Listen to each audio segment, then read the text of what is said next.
kuri pitch gukora amanota neza uko ugomba kuba ameze, ugomba kuyasubiramo. Hari umwitozo wa ear training ushobora kuba wakora. Subiramo.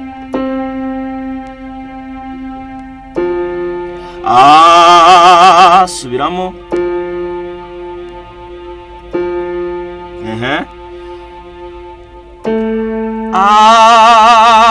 Subiramo. Byiza nanone kandi mwese mukomeje gukurikirana Dizzy Note. Uyu ni umunsi mwiza nanone nabateguriye amasomo meza cyane. Uyu munsi isomo tugiye kurebera hamwe ni isomo ry'uburyo umuntu ashobora kuririmba mu manota ya nyayo, cyangwa icyo twita kuririmbira muri pitch. Ari ukuntu umuntu aririmba ari kumva umuntu ari kuririmba asa nkaho mu by'ukuri arimo aravamo. Abantu benshi bakunda kubiririmba ariko kumva yaririmbira hejuru cyangwa hasi, kumva arimo araririmba ariko asa nkaho avamo, kandi nanone kumva ntago ari gupitchinga neza. Icyo twita rero pitch naho ijwi ryawe rihagaze mu manota, cyangwa aho ijwi ryawe rishobora kuba ryagera, haba kuririmbira hejuru cyane cyangwa kuririmbira hasi. Umuntu ashobora kuvuga ngo uyu muntu afite pitch nziza. Ni mvuga ngo uyu muntu afite pitch nziza, urugero nka Israel Mbonyi afite pitch nziza, nshobora kuvuga ngo afite pitch nziza. No kuvuga ngo ni ijwi rye ahantu riri cyangwa riteretse na ahantu heza cyane, iyo uhumvise wumva hameze neza. Biriya nabyo rero biratozwa. Ikintu cyose ushobora kukitoza kandi ukaba wava kuri level imwe ukaba wajya kuyindi. Uyu munsi nakuzaniye ama scales. Niwo mwitozo wa mbere ushobora kuba wakoresha, no mwitozo wa scale. Mwitozo wa scale niwo tugiye gukora wa mbere, ushobora kuba wagufasha mu buryo bwa pitching yawe kuba yagenda neza. Do re mi fa sol la si do si la sol fa mi re do re mi fa sol la si do si la sol fa mi re. Tuyikore neza.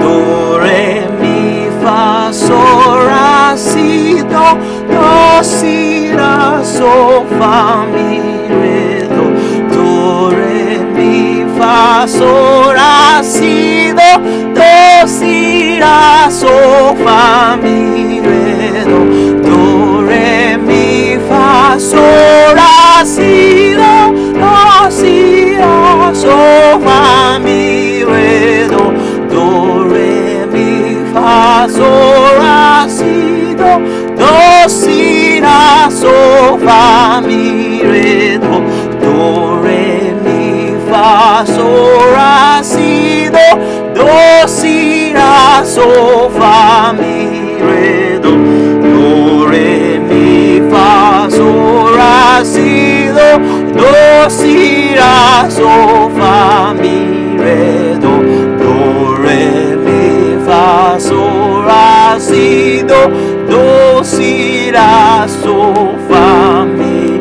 re do. Yes, uwo mwitozo uragufasha cyane uko ugenda uzamuka ariko upitchinga amanota neza, utagenda uhindagura.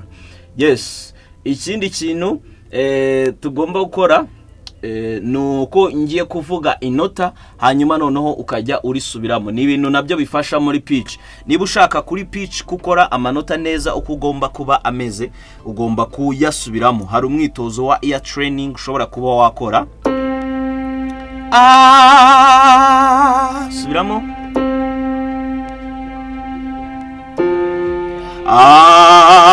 Subiramo.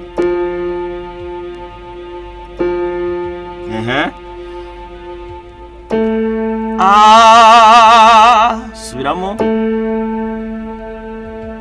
Ongera usubiremo.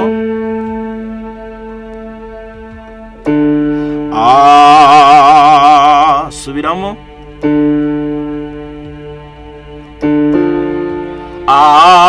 Subiramo. Subiramo.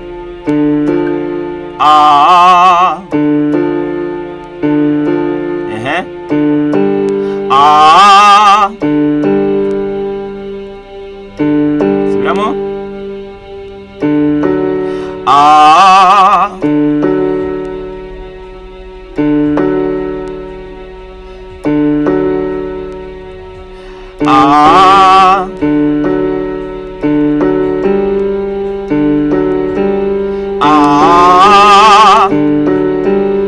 yes, uko ugenda ukora iyo myitozo igenda wumva amanota ugenda yasubiramo bigenda bigufasha ku buryo iyo pitchinze inota ritari iryanyaryo uhita ubyumva, cyangwa iyo uvuye muri pitch ho gato cyangwa mu inota ho gato ugenda ubyumva. Ikindi kintu ushobora kuba nakugiramo nk'inama ushobora kuba wakoresha, tunga application ya telefone. Ushobora application ya piano, application ya telefone banavuze byinshi, application ya keyboard ushobora kujya muri App Store cyangwa Play Store yawe, hanyuma noneho ugasearchinga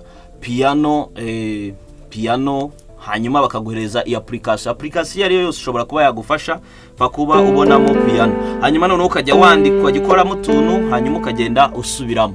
Ngiyo rero ibintu bishobora kuba byagufasha mu kuba wagira pitch nziza, cyangwa mu kuba wagira pitch imeze neza cyane kandi utava mu inota, ukaba uririmbira mu inota neza. Wifuza kuba waba umunyeshuri, nshobora kuba nafasha umunsi ku wundi muri VIP class. Kwiyandikisha kuba uri muri class ni 20,000 byonyine. Ushobora kunyandikira kuri nomero description uri kubona, ni nomero za WhatsApp nshobora kuba nagufasha. Mukomeze kugira ibihe byiza, tubonane mu yandi masomo.